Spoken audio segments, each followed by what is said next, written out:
All right. Good afternoon, everyone. Thanks for coming out today. Always great to see you guys. Like I said, even if it's virtually on Zoom right now. Saturday afternoon up in Northwest Arkansas was everything that was advertised to be. Right. It was a great environment. It was the SEC feel to everything. It was really cool for me and our football team, without a question. Really happy with the way we prepared last week. I thought we prepared to win the game. I thought we went into it believing we would win the game. We went out there and fought our butts off, and we fell short in the fourth quarter. We talked about that a little bit at the presser afterwards, but I'm proud of the effort. I'm proud of the fight, and I think I'm really most happy with the way they took coaching and meetings yesterday and the way they came out onto the practice field yesterday and transitioned to the next opponent. We've made a big point in this program. We know the biggest growth you have in a football season is from game one to game two. And these guys attacked it yesterday. They're really trying to make that our reality, and our coaches and staff know we have to make it our reality. So I thought that was great. Last thing to say about the game, going into the fourth quarter tied up, obviously a lot of excitement. You think you take a team to deep water, but in watching the film, what I came to realize is the opportunities that we didn't capitalize on in the first, second, and third quarter really probably could have put the game away and given us a chance to come away with that win and put them in a really tough spot going into that fourth quarter instead of being tied. So that's what we're going to work to do, right? We're going to work to maintain our intensity, maintain our poise, and find a way to finish and play 60 minutes of smart football, consistent, smart football. And that's our goal. And we're very capable of that. I would also say after watching the film, I'm probably more convinced, more excited about this football team than I've ever been. We have the tools that we need. We have the pieces we need to have the kind of season we want to have. So really excited about where we're going. Looking forward. As I said, our guys know the growth that has to take place this week, and they're ready to attack it. We have an opportunity this Saturday to play out here in Rice Stadium, and we're so excited for that opportunity. It's a trophy game against a rival, and we have an opportunity to earn that Bayou bucket. And anytime you get a trophy, you get to go back in your locker room, and it's tangible evidence of a job well done. And that's what we're going to work for this week. With that, I'll open up for any questions. First question to Mark Berman. Mike, you touched on the Bayou bucket. Is it any more special because it's a crosstown rival? It's Houston, it's here, that kind of thing. Yeah, I think it's always special anytime you play anybody in state, but especially in your own city, right? Like so many of our kids know guys on that team and played with them in high school or played against them in high school. So I think that's really fun. Mark, I've been so fortunate in my career to be a part of some great rivalries, whether you talk about Florida State, or Florida State, Miami, or Alabama, Auburn, or Stanford, Cal, and Stanford, Oregon at that time. But they're always fun. And you wish you could take the same approach, and you wish you would just be able to just do your routine. But there's something that happens when you go out there and you're amped up against a rival. And as long as we use it for good, I guess we'll be really happy about that. So I know there's going to be more emotions. I know there's going to be excitement that builds towards this game. And I guess, quite frankly, there should be. It's a big game in the fourth largest city in America. Anything further on your quarterback situation, or are you same approach as last week? Yeah, both of them took reps with the ones yesterday. Both of them are working towards it, and we're going to see how we come out of this thing. But again, I think that both of those guys have ability to lead a college football team, and we're going to keep working to see who the best fit and gives our team the best opportunity to go forward is. Next question for Sam Khan. Hey, Mike, how do you feel those two handled the rotation? And also, what were your first impressions on Tui in the OC chair? Yeah, first, just talk about the quarterback play. Like the position gets too much credit and too much blame.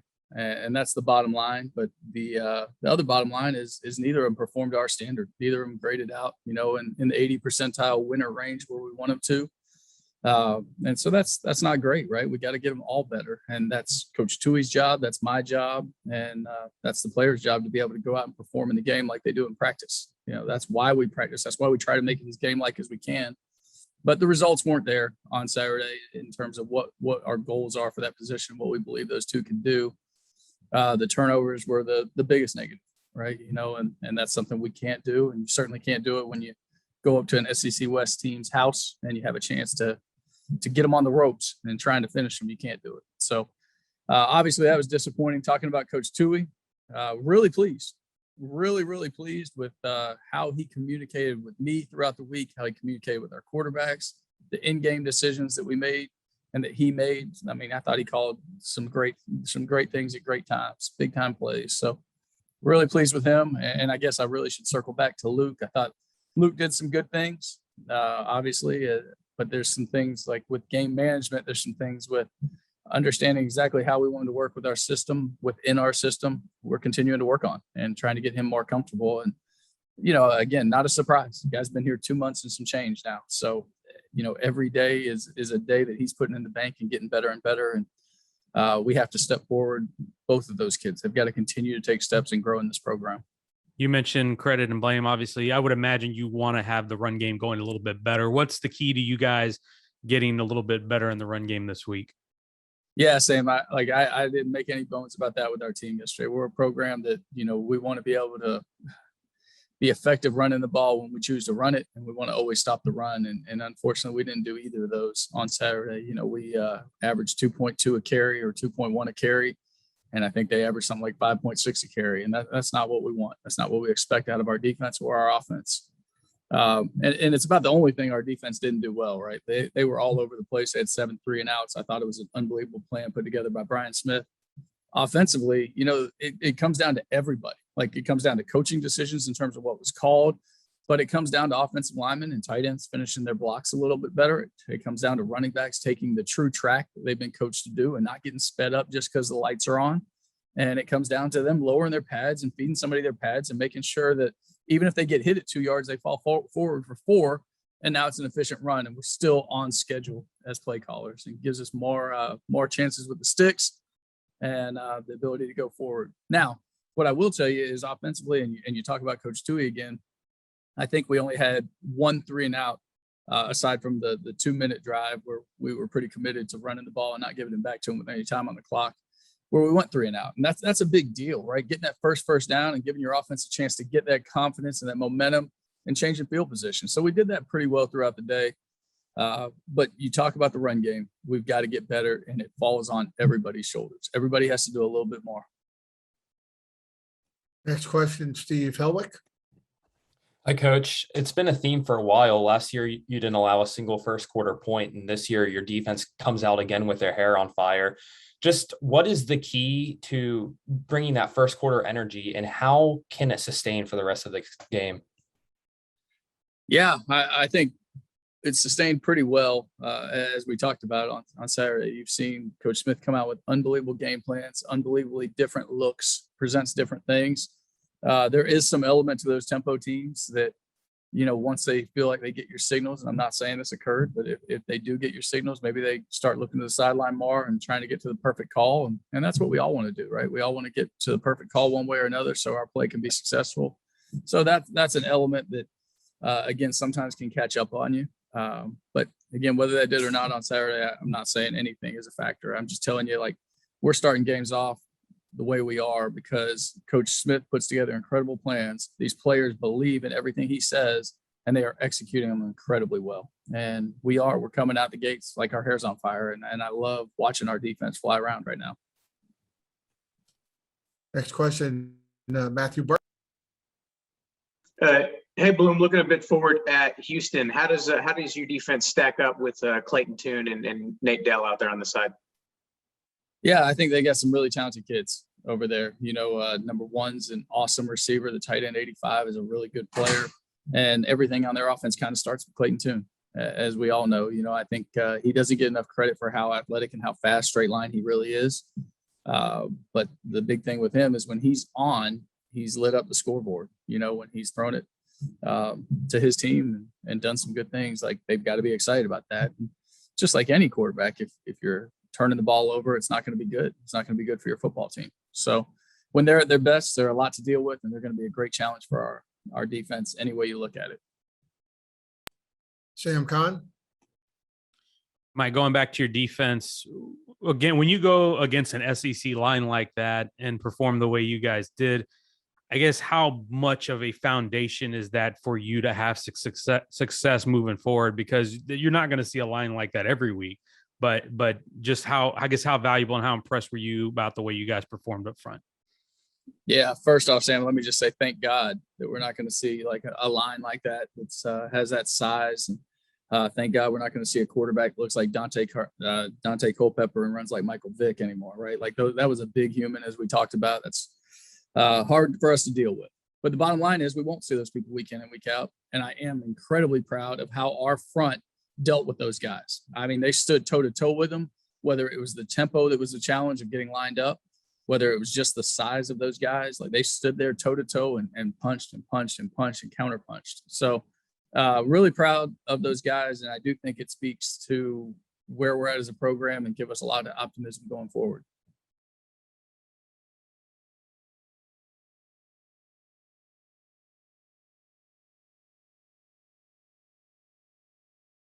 Oops. Anybody else for Coach and Roger? I clicked the wrong one again. I think I muted Coach, but let's. Chuck, I have a question for Coach.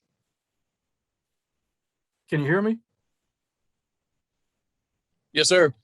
Yeah, talking about, this coming game with the Cougs, and you mentioned it and everything, but what do you think would be just a real good matchup that, like that kind of stands out between the two teams, like position groups? I think there's great matchups all over the field. I really do. I think, anytime you've got that many skill guys on one side, like their offense has, what a great challenge it is for our veteran secondary. And that's going to be a great matchup. You always talk about like how these games are going to be won up front, and like the most physical team is still going to win. Like we're going to do a good enough job keeping a roof on things on the back end. And it's going to come back down to physicality. And that's going to be the case for us on offense too. Like if we can impose our will, if we can move them, good things are going to happen. The first downs are going to come, and we're going to be able to light up that scoreboard. Sam, you have another question? Yeah, just follow up. Coach, you mentioned about the defense and everything and how well they played. And I know the secondary is healthy this year. Just talk about how well the secondary played against Arkansas. Yeah, I thought the secondary play was incredible. And I really think it does come back down to those three veteran safeties and the comfort that they have and the communication, the skills that they have. Whether you're talking about Trayshawn Chamberlain, George Nyakwal, or Naeem Smith, the comfort that they give those young corners out there, those young talented corners that we have. I think that's maybe part of the hidden magic. But I thought our young corners went out there and played really, really well. So a lot of fun to see those guys growing up the way that they are, and knowing that we've got those old heads with George being the big bad wolf in the middle of the field. Sam, we'll take a question from you. Then we'll need to wrap up here with Coach so we get student athletes in and then back out to class. Mike, when you look at Houston's defense on video, what stands out to you most? Their front does. Their front, they really come off the ball like a bunch of fire-breathing dragons. They're not two-gapping. They are exploding off the football.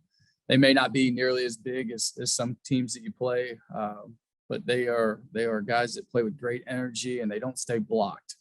Now, in the secondary, number 8 is a incredible player. He's an incredible athlete, whether they're having him return kicks, whether they're having him play some offense, or whether they're having him at corner.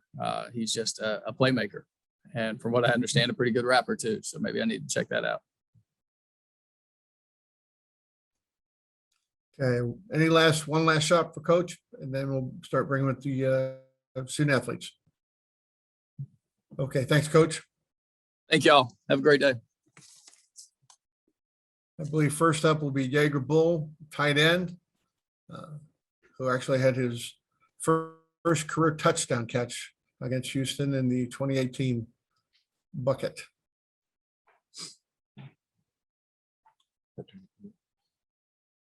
Jaeger, why don't you we'll start off, we'll just say, what are your memories of playing in the Bayou Bucket in 2018 and your feelings about getting back to that competition this year? I remember being hot. I think the heat index that game in 2018 was something like 144 in the field. So we got guys with cleats melting and not getting enough fluids and stuff like that. So I'm looking forward to a game that's not quite that hot, but the competition is still going to be there. The rivalry is still going to be there. The fans are going to show out from both sides of the city, and it's a game really that we look forward to every year. And I look forward to winning my first Bayou Bucket here.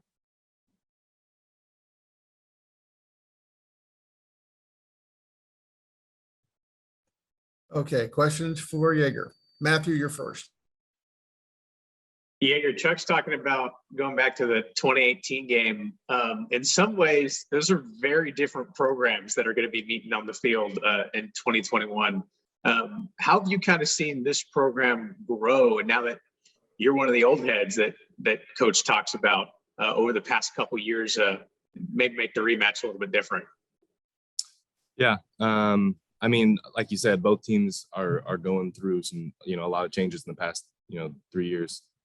But as far as our team goes, I think we've played our brand of football all the way through since Coach Bloom got here, right? We played with intellectual brutality in our minds, and I think you saw that in 2018, and you'll see a better, more refined version of that coming in 2021, right? We've got guys in better spots. We've got more talented roster across the board.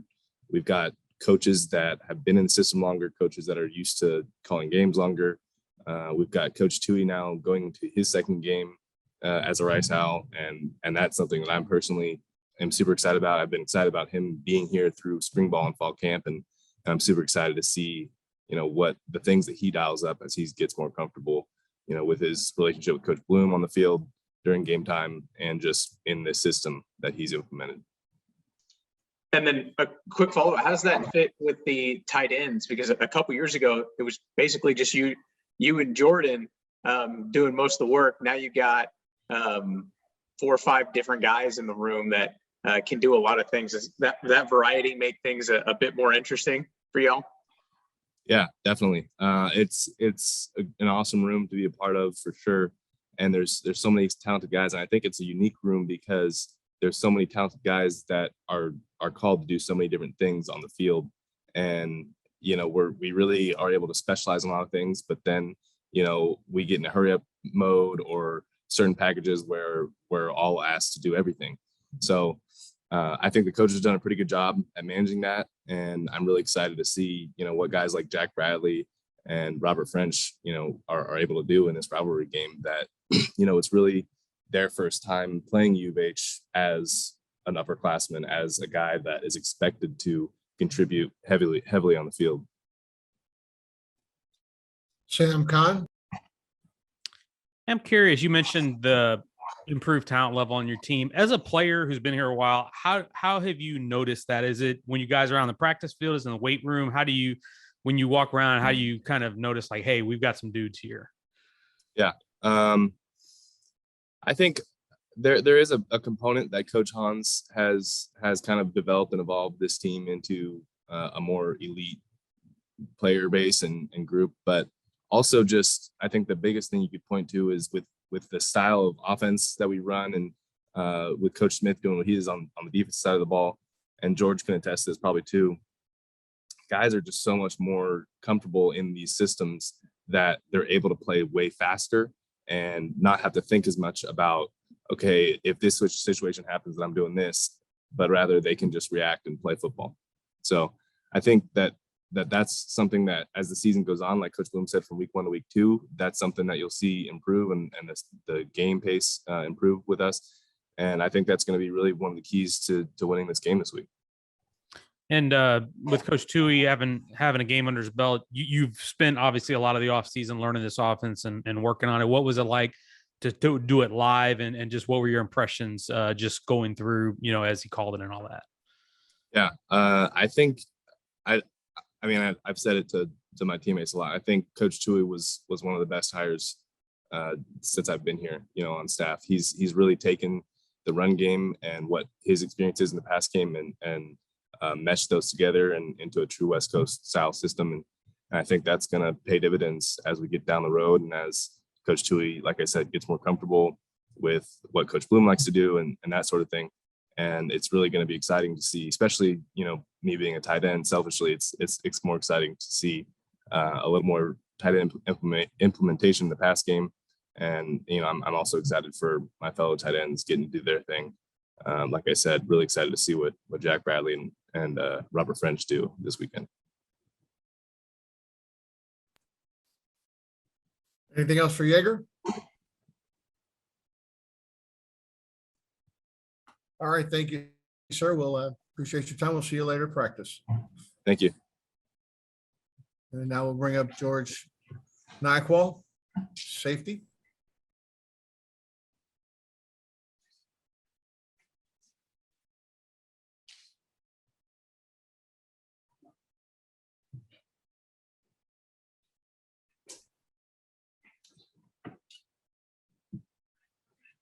All right, George. First question for you would just be, being someone that's grown up in Houston and knows a lot about rivalries and everything, and just what it means to have this game back on the charts and your prep getting ready to play it. Being a Houstonian, I really look forward to this game. It's about time that we start. It's about time we take this win and pretty much say that we own the city of Houston, because we do, but we haven't been able to get the win just yet, but this week we will. I really look forward to seeing what the guys, both defensively, offensively, and special teams wise, can produce this week, because like Coach Bloom said, you make your biggest strides from week 1 or week 2, and I really look forward to seeing what I can do and what my teammates can do as well.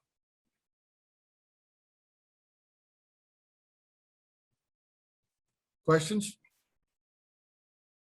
Sam, we'll go with you. Sam Khan. Hey, George, I'm curious. Obviously, you guys finished last season on a really strong note defensively. How do you feel just about how you guys performed as a unit defensively to start the year against Arkansas last week? I think we played a really great game through 3 quarters, but giving up 21 in the 4th, I think it was really tough, and that's kind of where the game went. I feel like had we had 6 plays defensively gone our way, then the result would have been a lot different.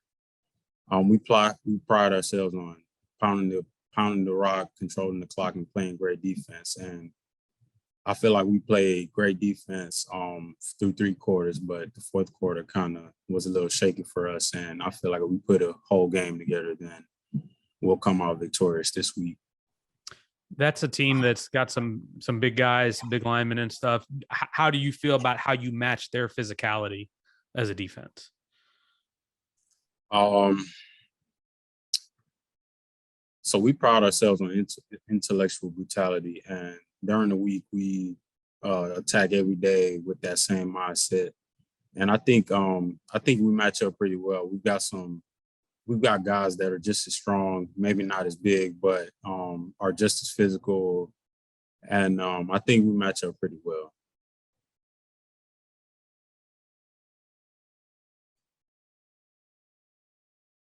Next question.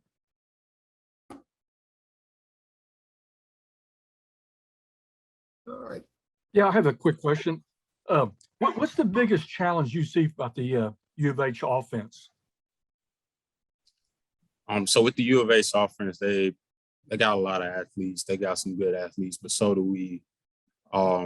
This game won't be as hot as the game a few years ago, so that's something to look forward to. But I really look forward to how we match up, because we got guys who can run, we got our secondary can cover pretty much anybody. And so I look forward to seeing how we match up against their skill guys. And I think it'll be real important to stop the run, because with teams like this, they want to run the ball. They have good athletes on the outside and in the slot, but they want to run the ball. So I feel like we make them run the ball and become one-dimensional. I think it'll be a better game for us. When you talk about your secondary and how good they are, what makes y'all secondary so good? Coach Bloom kind of mentioned it earlier, having the 3 veteran safeties, kind of making the corners comfortable. And so we don't need our corners to be superstars. We just need them to do their job, and the rest to take care of itself.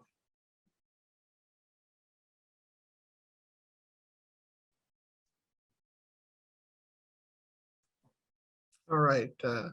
Sam, you have follow-up? Yeah. George, I'm curious, what excites you most about this game? Is it just that it's the crosstown rival? Obviously, it's another opportunity for you guys on the field, but what excites you most about the game overall? You kind of said it just right there. The next opportunity to play on the field, but I really look forward to getting our first win of the season. I mean, U of H isn't going to hand it to us. We have to go out there and take it. But I feel like if we prep the right way, like we did last week, maybe just take it up a notch. Stick with what we say throughout the week, our intellectual brutality, pounding the rock, controlling the clock, playing great defense, and most importantly, putting a 60-minute game together and overtime if necessary. I think we'll be just fine. Do you have any, I guess, friendships or guys on that squad that you know fairly well? I don't think I do, but I know of some of the other guys. Yes, sir. Anything else for George? All right, George, I appreciate it. As promised, I'll get you out in time for class. So thank you much. And thanks everybody else. We'll be back in touch with other information during the week.